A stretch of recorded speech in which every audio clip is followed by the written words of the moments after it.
Hello, we're live. Still playing with my computer. Why? I was just looking back on some things and I did a little short. Part of my problem is I don't really have content and I'm unwilling to talk about. I don't know if I'm unwilling or I lack focus, I guess. Yeah, that's probably it. I don't know what exactly it is that I'm up against. But anyway, this little clip, I had said just simply, it was like a 7-minute clip. I said, what if you couldn't walk? And 2 people asked, what's your point? And one person was also disabled. So, but my point is I can't walk. That's my point. Obviously, I thought it would be obvious, but I can't walk. So I'm like frustrated about that. And I'm like, well, then how would you live your life? How would you go forward? How would you be able to, I don't know, have any enthusiasm at all for anything if you can't walk? I'm just saying, that's how I feel a lot of the time. I enjoy painting. I enjoy playing with this computer stuff. And in fact, this morning I couldn't wait to get at it.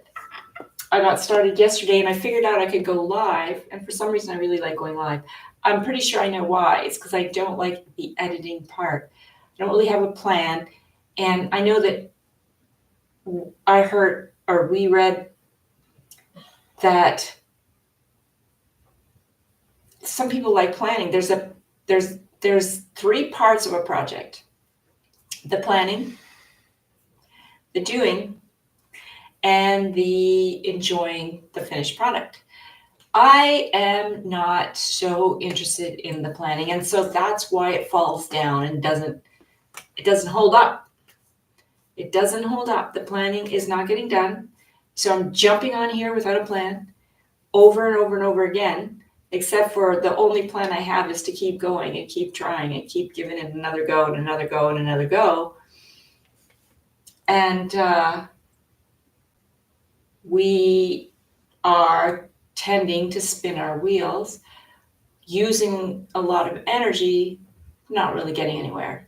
And that's okay. I don't care. Where would I want to get? Keith's laughing in the background. We tried to go somewhere today and failed. How'd that work? It was a huge fail. And then I had a very, very nice little rest on the bed.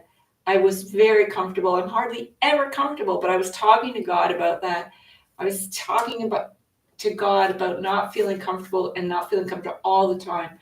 Why? It's so hard not being comfortable in this body, but the flesh and the spirit are in opposition. The flesh is the enemy of the spirit. Now, we don't know how to exactly understand that or figure that out, except that there are 3 things: this world, the flesh, and the devil, and they're all kind of related. And then there's the spirit, the Holy Ghost, the Father, and the Son. They're on the other end. So there's spiritual forces behind it. Everything, and I guess there's like 2 realms, and one is God and the other is the devil. So this is how we can understand our world and what it is, and then we're here in the flesh, which is a temporary life. And what we're here to do is to worship God and thank Jesus. Praise God. Worship and praise God, our Creator, who created each and every single one of us and gave each and every single one of us a purpose inside us. It's just there. You don't have to do anything to get it or earn it or have it. It's just there. And then the only thing that you have to do to have salvation after you die, because we will die and these bodies, we heard some really weird stuff, not weird stuff at church, but stuff that I'm still grappling with, trying to fix my necklace. You know how a necklace always has that where you put the chain on? That's supposed to go at the back. It always comes around to the front. So you have to hike it, and then you lose your cross. in the back, I don't know what's going on. So each and every one of us has a purpose. And I've been listening to some pretty cool YouTube people. However, and I have my website. Anyway, the planning. Why won't I do the planning?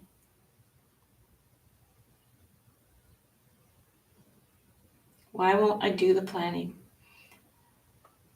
That's my question, Lord. Why am I not doing the planning? How undisciplined am I?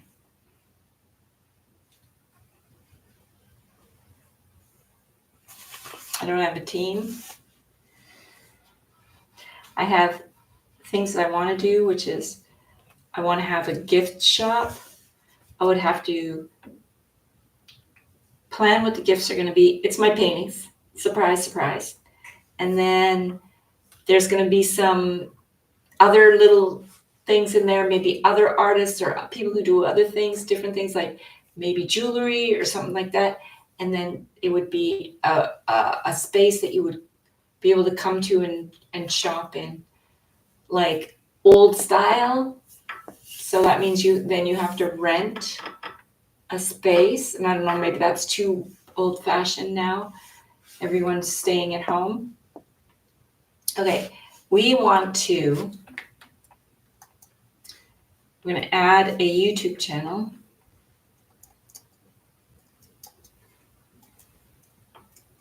And that's how that's what the planning would be. So this video is the planning video. Oh, okay, and there's two people I'm listening to, and here I'm going to open another one. Control T. We're going to open another YouTube.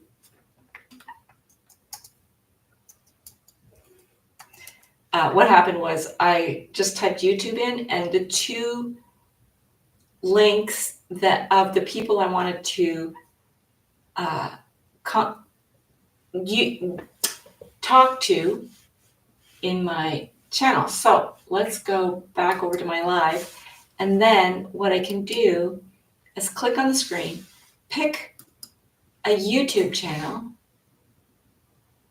I guess that's it there. I have to go to it.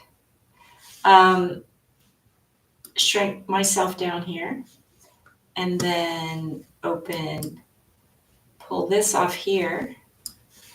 And so, as I mentioned, we're just talking about having a purpose. Okay, right? And then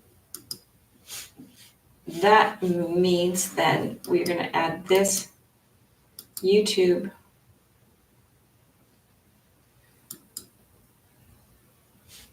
Oh, right, it's right up there. So I would click here or here. That's fine. Let's close this up a bit.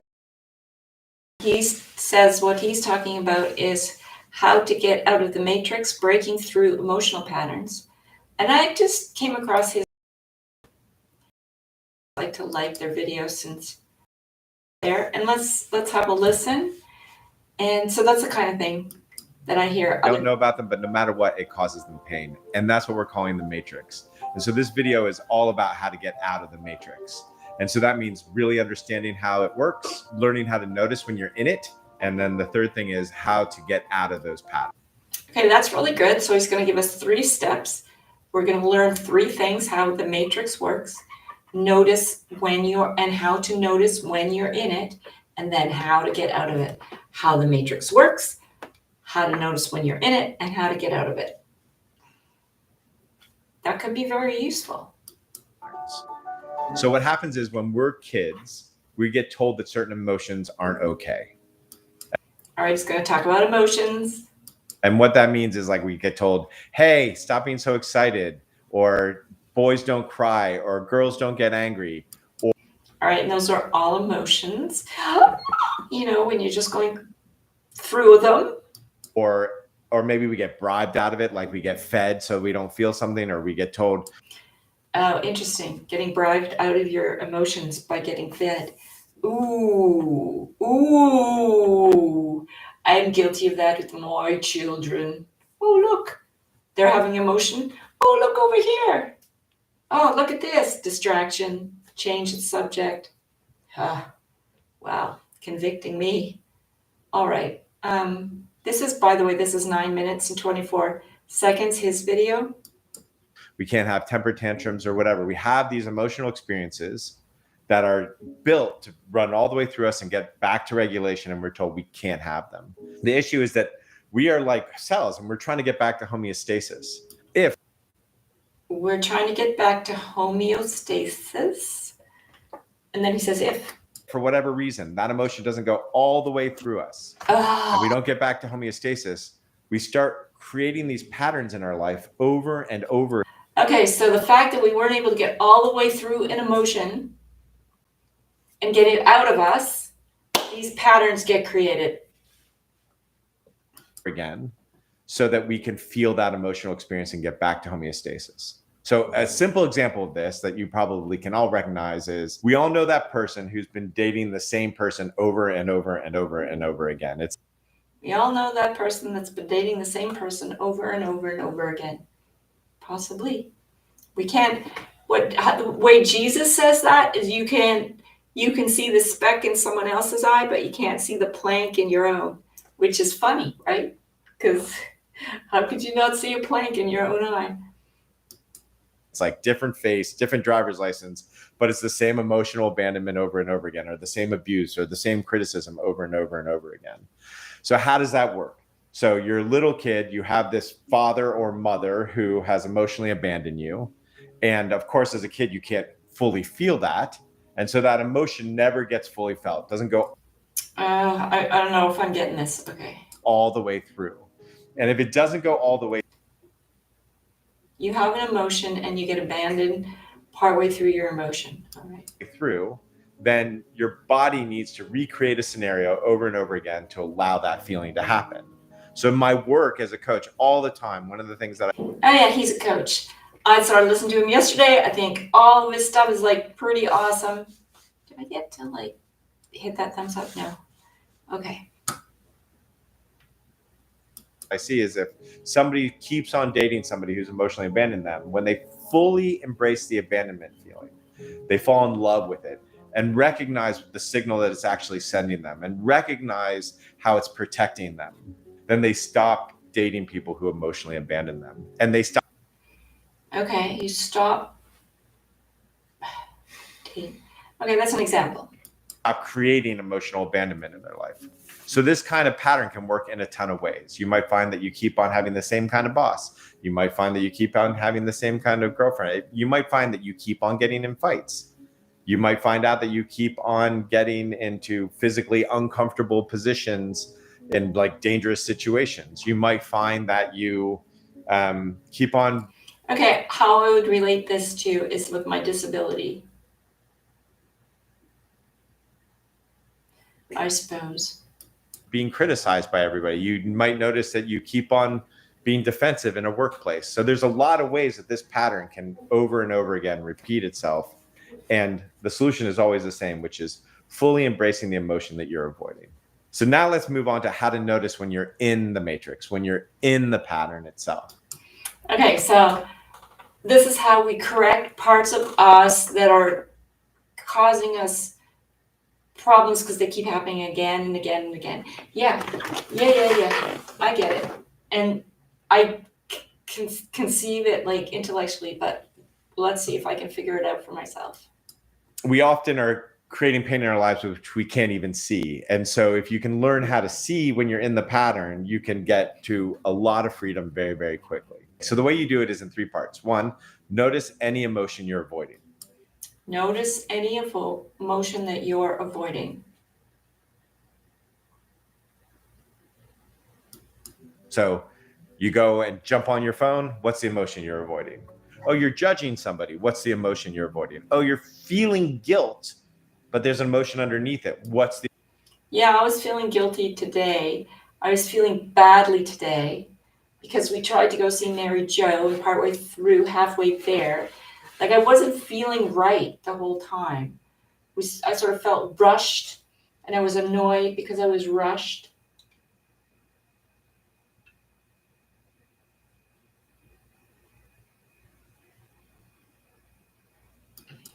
the emotion underneath it? What's the emotion you're avoiding?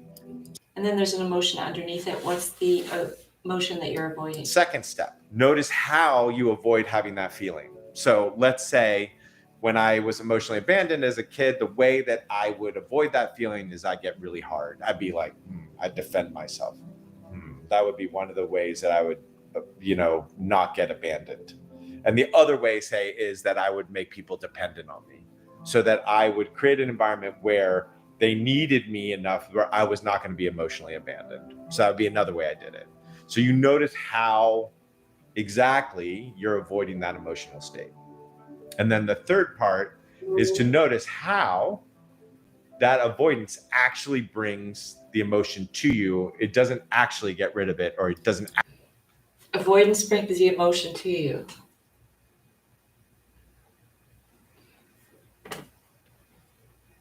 Actually allow you to avoid it. So back to my example, every time I went, because I wasn't going to be emotionally abandoned by you, it pushed you away. So of course I'm going to get more emotionally abandoned. Or every time I tried to make you dependent, then there was this moment where I felt all alone. Like I couldn't depend on anybody because I was always the helper. And then I'm like, oh my God, I've been abandoned again because I have to do this all on my own again. So now let's get into how to break through the pattern. And there's obviously some part of it that you probably already grok, which is to feel the emotion all the way through. Did he say grokked? I think he said grokked. Let's go back and listen. I've been abandoned again because I have to do this all on my own again. So now let's get into how to break through the pattern.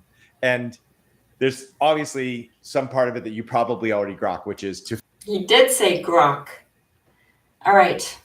Feel the emotion all the way through. So that's one part of it. But another really Feel the emotion all the way through. How do you know? I'm sure I'm just full of emotions I've never felt all the way through. important part of it is actually learning to welcome it. And this is a little tricky for a couple reasons. So Learning to welcome it. Let's get into it. When you start to really invite it, it goes away. Like the emotion stops happening. And so you're like, oh, cool, I'm going to do this thing to make it go away. But then you're not welcoming it anymore. And it's like such a head trip. But as soon as you're doing any of these practices to get rid of the emotion, it basically becomes the avoidance that invites it towards you. So the real trick is to have a deep welcoming of the emotional experience. So I'm just going to say that. Having a great welcoming of the emotional experience. things you can do is one, you can find out what the signal is for the emotional experience. So angry might mean, oh, I have a boundary that I need to draw. And so, wow, I'm allowed to feel anger because it tells me I need to draw a boundary. Okay, angry. If you get angry, that means you have a boundary that needs to be drawn. Okay. Or it gives me a sense. That's a good one that's a good one. I like how he breaks it down and then he sort of says, well, these emotions are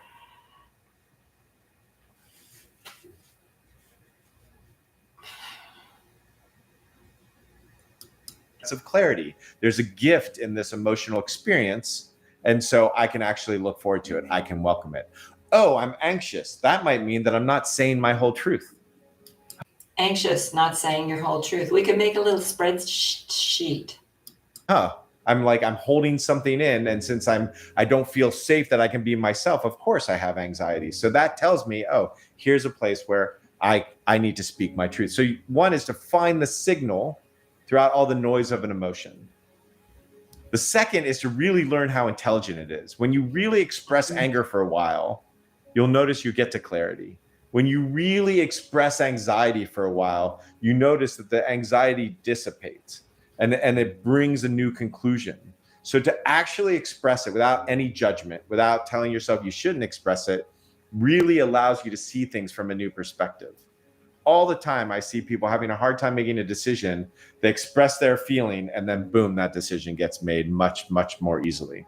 The third is to notice that when you're actually curious about it, it's all just sensation, and it can all be kind of cool and pleasurable.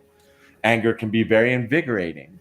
Anxiety can be very alive. It can turn into like an excitement. Sadness and joy, they're really close to each other. We notice, so we will cry over a sunset and we'll cry over the loss of, say, our pet.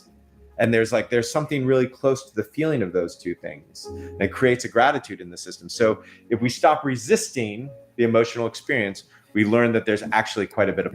Okay, so stop resisting emotional experiences and then experience the pleasure of those experiences. Pleasure in them, and that we can savor them. And it makes no sense to our head, but our body will learn it right away.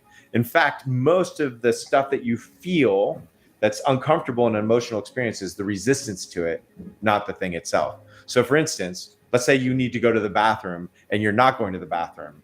It's not going to the bathroom that's uncomfortable. It's resisting it that's uncomfortable. That's right. We were uncomfortable the whole drive because we both had to go to the bathroom and there were no bathrooms available. And that's when everything went.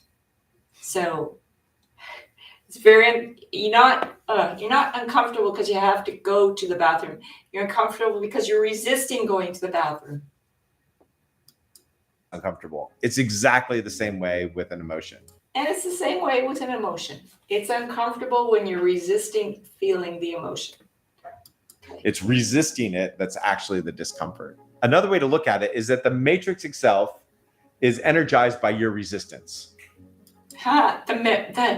The matrix, he says, is energized by your resistance.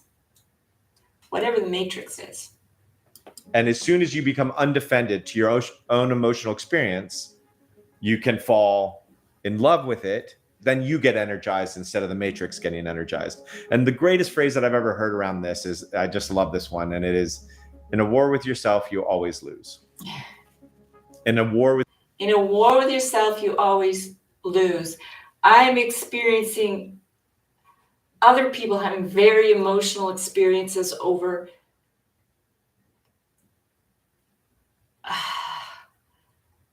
what they hear in the news, getting full of hate and anger. So they need to feel all the way through that. Okay.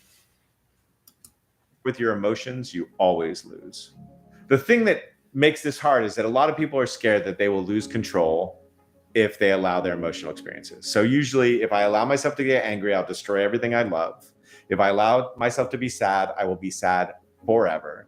If I allow myself to be scared, I won't be able to do anything.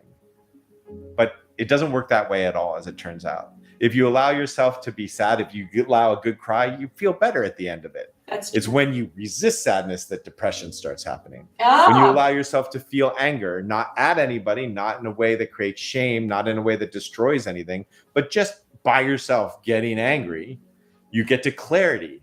You get to actually the creative energy behind anger, because there's nothing that we get angry about that we don't care for deeply. We wouldn't get angry otherwise. And same thing, if you allow yourself to... I'm going to say that. There's nothing we get angry about that we don't care about deeply.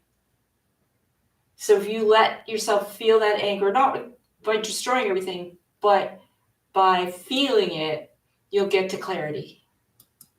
Feel the fear completely, courage just falls out of that. Excitement just falls out of that. So if you want to do something really practical around this, here's an experiment that you can try out. Every day, at the end of the day or at the beginning of the day, you notice an emotion that you've been avoiding and you bring it into the emotional inquiry. You just do that every day for 2 weeks, every day for 2 weeks, and notice how much your life changes.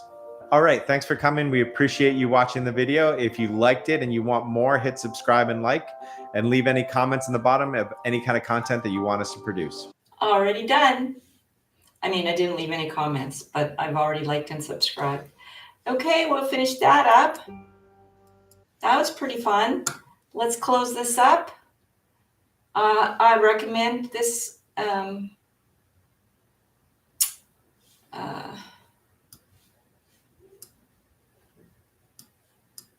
Oh, that's not what I wanted to do. Where did it go? Okay. What I wanted to do was, so The Art of Accomplishment is the name of the channel. Wanted to give a shout out to it.